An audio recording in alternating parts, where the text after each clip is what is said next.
اور یہ ایک بہت دلچسپ بھی موضوع ہے اور ایک بڑا وسیع موضوع ہے۔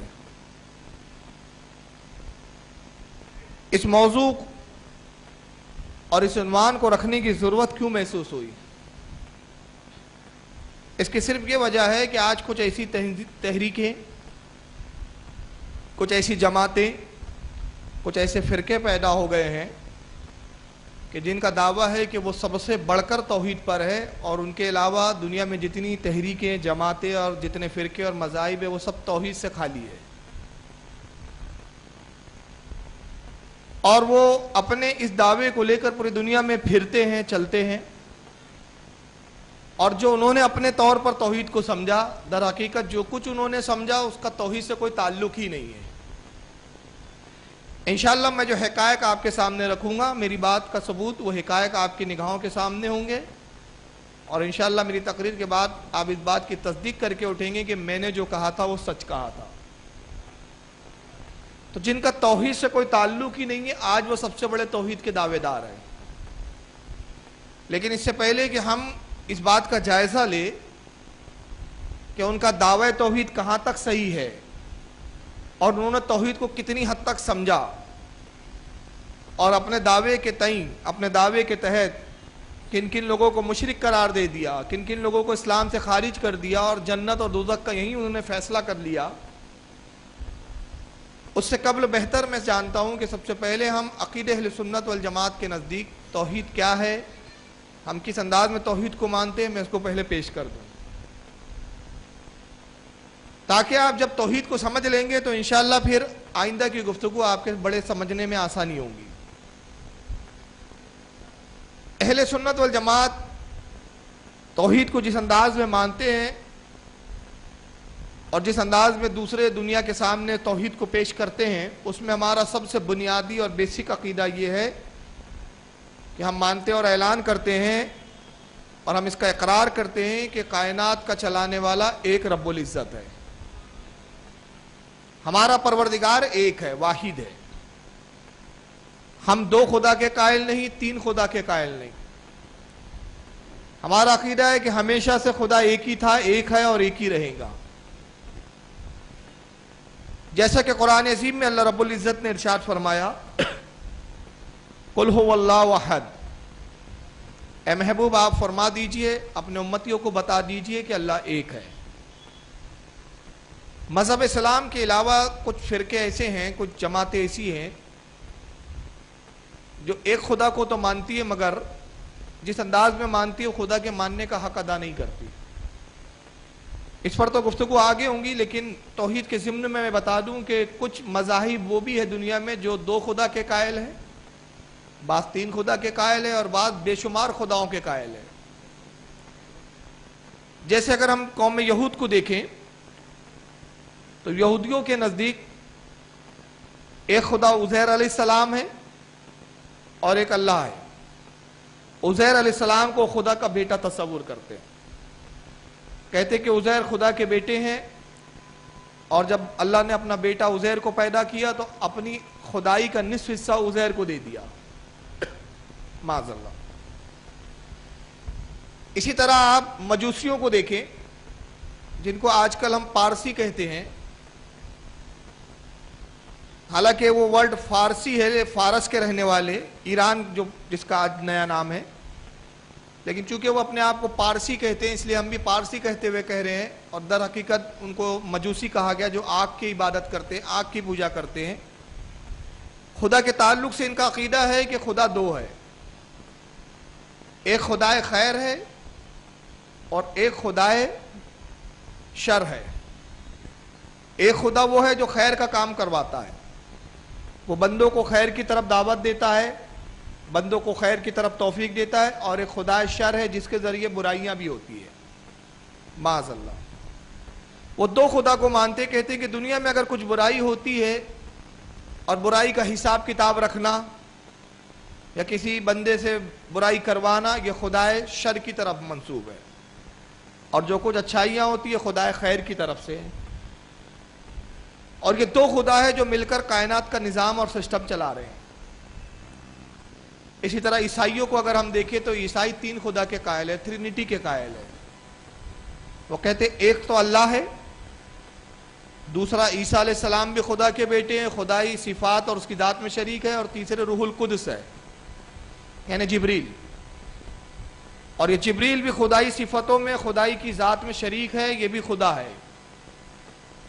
وہ ٹرینیٹی کے قائل ہے۔ جب تین کا وجود ملتا ہے تو کہتے ہیں کہ کائنات کا پورا نظام چلتا ہے، تینوں کے بغیر کائنات ادھوری ہے۔ اور اس کے علاوہ اگر ہم مشرکین کو دیکھیں، اور مشرکین میں ہندو بھی آ جاتے ہیں، مشرکین میں عرب کے وہ مشرکین جو رسول اللہ کے زمانے میں تھے وہ بھی آ جاتے ہیں، یا دنیا میں بہت ساری چین کی طرف اگر جائیں تو مشرکینوں کی الگ جماعتیں ہیں، یا آپ سوڈان چلے جائیں اور دیگر ملکوں کی طرف آپ جائیں جو بتوں کی پوجا کرتے ہیں، تو ان کے ہاں بت کو لے کر ایک خدا کا تصور نہیں ہے، بلکہ وہ کہتے ہیں کہ بہت سارے خدا ہیں جو مل کر پوری سرشٹی کا، پوری کائنات کا نظام چلا رہے ہیں۔ بلکہ ہمارے ہندوستان کے جو غیر مسلم لوگ ہیں ان کا تو عقیدہ اور نظریہ یہ ہے کہ ایک کوٹی جو ہے وہ خدائے ہیں، اور جب خدا کو ضرورت پڑتی ہے تو وہ انسانی روپ میں، انسانی شکل و صورت میں جنم بھی لیتا ہے، جس کو وہ اوتار کا نام دیتے ہیں۔ غرض کے اسلام کے علاوہ جتنے بھی مذاہب ہیں مختلف خداؤں کے اور مختلف خداؤں کی تعداد کے قائل ہیں، لیکن اسلام واحد مذہب وہ ہے کہ جو ایک خدا کی بات کرتا ہے اور اس حقیقت سے دنیا کو روشناس کراتا ہے کہ خدا دو نہیں ہو سکتے، تین نہیں ہو سکتے، خدا ایک ہی ہے، اور خدا ایک ہو یہ ضروری ہے، یہ واجب ہے کہ خدا ایک ہی ہو۔ اس کے لیے اس کی سب سے پہلی اہم شرط کے لیے میں ایک چھوٹا سا واقعہ بتا دوں جس کی روشنی میں آپ سمجھ جائیں گے کہ اگر دو یا تین خدا ہو تو کیا خرابیاں واقع ہو سکتی ہے، حالانکہ ہے ہی نہیں، لیکن میں ضمناً مثال کے طور پہ سمجھانا چاہ رہا ہوں۔ ایک بڑھیا ہے عرب کی رہنے والی، غالباً بغداد میں رہتی ہے، اور وہ بڑھیا کا حال یہ ہے کہ پوری زندگی چرکا کاٹنے میں اس کی گزر جاتی ہے۔ چرکا کاٹتی ہے، سوت لاتی ہے، چرکا کاٹ کے دھاگا بناتی ہے، اس کو بیچتی ہے، اس سے گزر اوقات ہے۔ ایک عالم دین کا اس بڑھیا کے گھر کے قریب سے گزر ہوا، اچانک عالم دین کے دل میں خیال آیا اس ضعیفہ سے پوچھنا چاہیے کہ تو پوری زندگی چرکا کاٹتے رہی، اللہ کو بھی جانتی ہے یا نہیں؟ عالم دین قریب گئے، سلام کیا، کہا کہ اے ضعیفہ، پوری زندگی تم نے چرکا کاٹنے میں گزار دی، کیا اللہ کو بھی پہچانا؟ کہا ہاں بیٹا پہچانا۔ کہا کیسے پہچانا؟ کہا بیٹا اس چرکا کاٹتے کاٹتے ہی اللہ کو پہچان گئی، میں نے اللہ کو جان لیا اس چرخے کے ذریعے سے۔ کہا اس چرخے کے ذریعے تم نے خدا کے وجود کو کیسے جانا؟ خدا ہے اس کا ثبوت کیا ہے تمہارے پاس؟ کہا بیٹا خدا ہے اس کا ثبوت یہ چرخا ہے۔ کہا یہ چرخا کیسے خدا کے وجود کا، خدا کے ہونے کا ثبوت ہو سکتا ہے؟ کہا دیکھو یہ چرخے کو میں چلاتی ہوں، اور جب میں چلاتی ہوں تو یہ چلتا ہے، اور جب میں نہیں چلاتی تو یہ رک جاتا ہے، تو جب ایک چرخا میرے چلائے بغیر نہیں چل سکتا، اچھا رک جائے۔ جلسے کے بعد رضا مسجد میں باجماعت نماز ادا کی جائیں گی،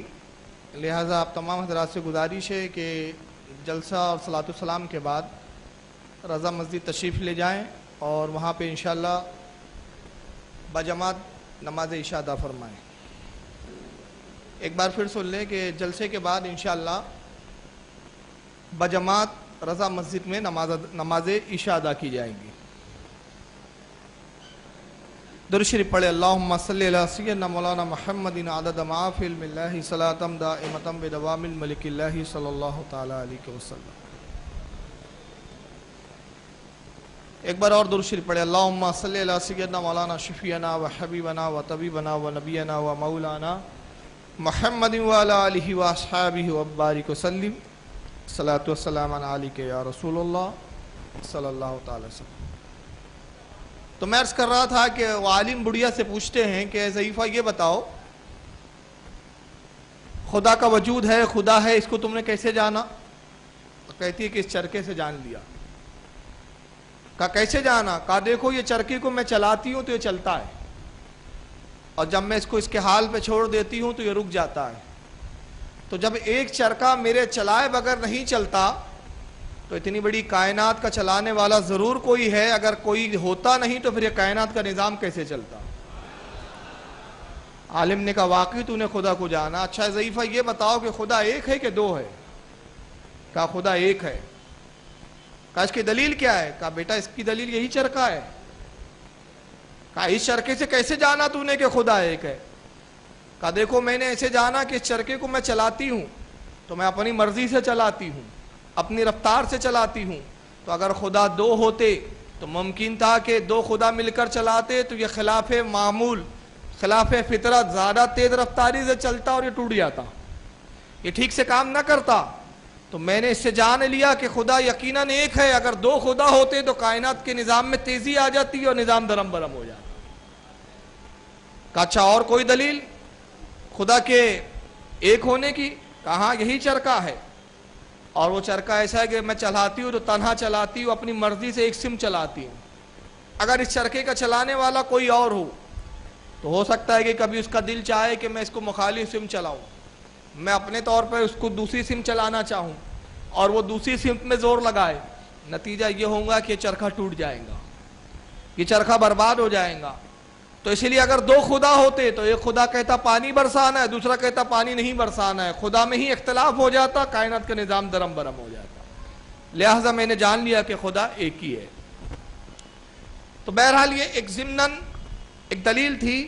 ورنہ ہم خدا کو بے دیکھے مانتے کہ اللہ رب العزت ایک ہے، اس لیے کہ اللہ کے رسول نے فرمایا کہ خدا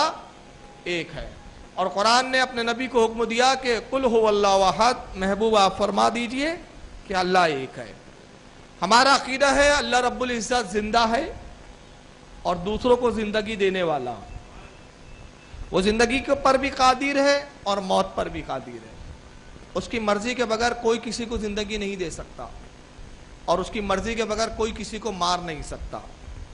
وہ موت پر بھی قادر اور حیات پر بھی قادر، وہ زندہ ایسا ہے کہ بے جان جان سے جان کو پیدا کرتا ہے اور جاندار سے مردے کو نکالتا ہے۔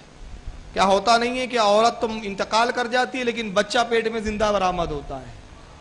بعض وقت وہ ہوتا ہے کہ عورت تو زندہ ہوتی ہے مگر پیٹ میں بچہ مردہ ہو جاتا ہے، تو وہ زندگی کی جان کے اندر جہاں زندگی ہو وہاں موت بھی دینا جانتا ہے اور جہاں موت ہو وہاں سے زندگی بھی پیدا کرنا جانتا ہے، اس کی قدرت کا یہ عالم ہے۔ بلکہ اس کا حال یہ ہے کہ اس نے جن کی موت کا فیصلہ کر دیا کوئی اس کے مرضی کے بغیر کسی کی موت کو ٹال نہیں سکتا، وہ زندہ کرتا ہے، پیدا کرتا ہے، موت دیتا ہے، موت کے بعد پھر دوبارہ بھی زندگی دے گا۔ اس تعلق سے قرآن عظیم میں ایک بڑی پیاری مثال ملتی ہے۔ اہل عرب کا عقیدہ یہ تھا، مشرکین کا، کہ دوبارہ زندگی ملنا نہیں ہے، انسان پیدا ہوا مر گیا ختم ہو گیا، اس کے بعد کوئی زندگی نہیں۔ اور بعد مشرکین کا عقیدہ یہ تھا کہ انسان دوبارہ دوسری شکل و صورت میں پیدا ہوتا ہے جس کو پرو جنم بھی کہا جاتا ہے، مگر اسلام دونوں نظریے کا رد کرتا ہے۔ پہلے نظریے کے بارے میں اسلام رد کرتے ہوئے بتاتا ہے کہ انسان کو دوبارہ پیدا ہونا ہے، دوبارہ زندہ ہونا ہے، اور دوسرا یہ کہ دنیا میں دوبارہ زندہ نہیں کیا جائے گا، یہ دوسری زندگی آخرت کی ہے۔ اس تعلق سے قرآن عظیم میں ایک واقعہ ہے کہ ابو لہب ایک مرتبہ ایک ہڈی لے کر آتا ہے، ہڈی بڑی بوسیدہ ہو چکی ہے، اس کا حال یہ ہے کہ اگر اس ہڈی میں انگلی ڈالیں تو انگلی ہی اس کے اندر داخل ہو جائے، بالکل پاؤڈر کی طرح بن چکی ہے وہ ہڈی۔ بڑی حفاظت کے ساتھ، بڑی نزاکت کے ساتھ رسول اللہ کے پاس وہ ہڈی لاتا ہے اور کہتا ہے محمد تم کہتے ہو کہ اللہ مردوں کو زندہ کرے گا، یہ ہڈی کو دیکھ رہے ہو، کیا بتا سکتے ہو یہ ہڈی کس کی ہے؟ سرکار نے اس ہڈی کو دیکھا، ارشاد فرمایا ہاں میں جانتا ہوں یہ ہڈی کس کی ہے،